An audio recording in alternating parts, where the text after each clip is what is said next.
안녕하세요. 먹거리 정보입니다.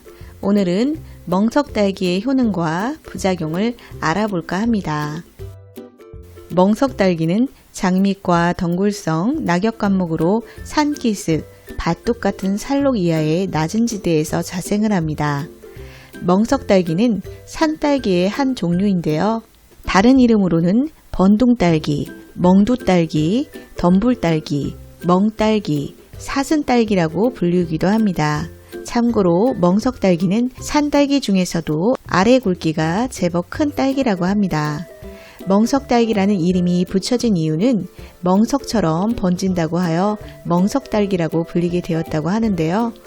멍석딸기의 꽃은 5월과 6월에 분홍색으로 피며 열매는 7, 8월에 둥그렇게 물이 지어 붉게 익는다고 합니다. 멍석딸기의 생약명은 삼매이며 다른 이름으로는 백사파 또는 홍매소라고 불리우기도 합니다.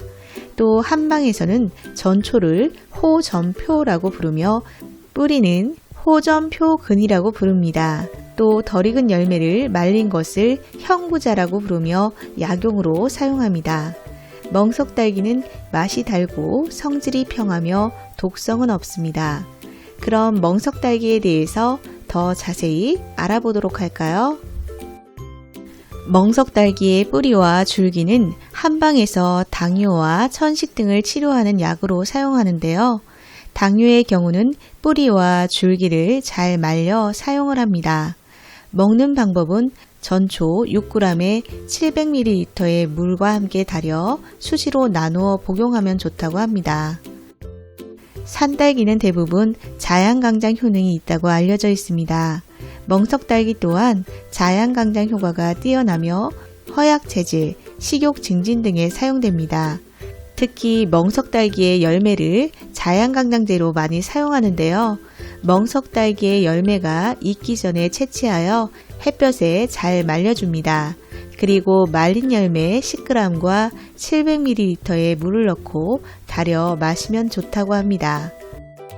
멍석딸기는 예로부터 간 질환을 치료하는 데도 많이 사용했다고 하는데요.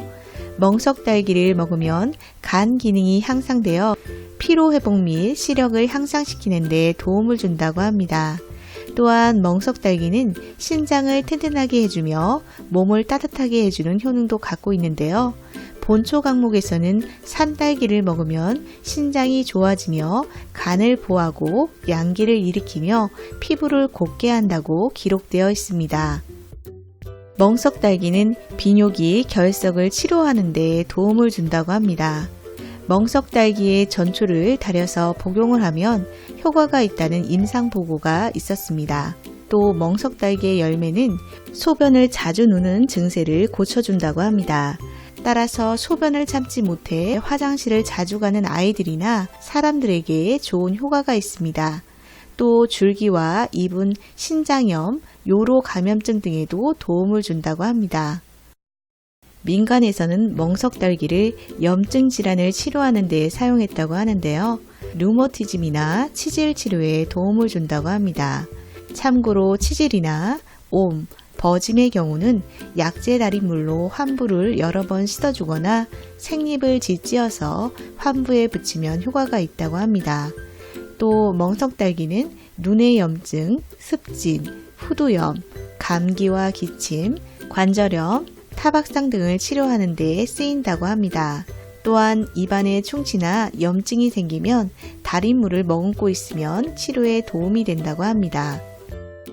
멍석딸기는 출혈이 있을 때 생잎을 지어 환부에 붙이면 지혈 효과가 있다고 합니다. 또 기생충을 없애며 어혈을 제거하고 통증을 멈추고 해독작용에 효능이 있다고 합니다. 이 밖에도 만성 간염, 황달, 각혈, 임파선종, 토혈, 월경불순, 신경쇠약, 동맥경화에도 좋은 효능을 갖고 있다고 합니다.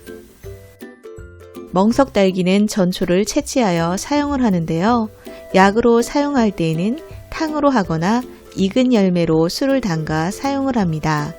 또 열매만 채취하여 효소를 담그거나 잼으로 만들기도 합니다. 또 열매를 우유나 꿀 등에 첨가하여 믹서기에 넣고 갈아서 드시거나 전초를 달여 차로 마시기도 합니다. 참고로 명석딸기의 열매는 맛이 좋아 식용으로 사용하며 약으로 쓸 때에는 7, 8월에 덜 익은 열매를 채취하여 햇볕에 말려서 씁니다. 또 멍석딸기의 줄기와 뿌리는 여름에 채취하여 작은 다발로 만들어서 햇볕에 말려 필요할 때마다 사용하면 좋습니다. 참고로 멍석딸기는 가시가 있기 때문에 채취할 때에는 두꺼운 장갑을 끼고 채취하는 것이 좋습니다. 멍석딸기는 성질이 평하고 맛은 달고 독성은 없으며 성질은 따뜻합니다. 그래서 열이 많은 사람이 너무 많은 양을 섭취할 경우 설사 등의 부작용이 생길 수 있다고 합니다. 또 목이 간질거리고 기침이 나는 알레르기가 가끔 사람에 따라 있을 수 있다고 합니다. 따라서 드실 때에는 자신의 몸의 체질과 상태를 고려하여 섭취하는 거 잊지 말아주세요. 영상이 도움이 되셨다면 구독과 좋아요 부탁드리며 먹거리 정보는 더 좋은 정보를 가지고 찾아뵙도록 하겠습니다. 감사합니다.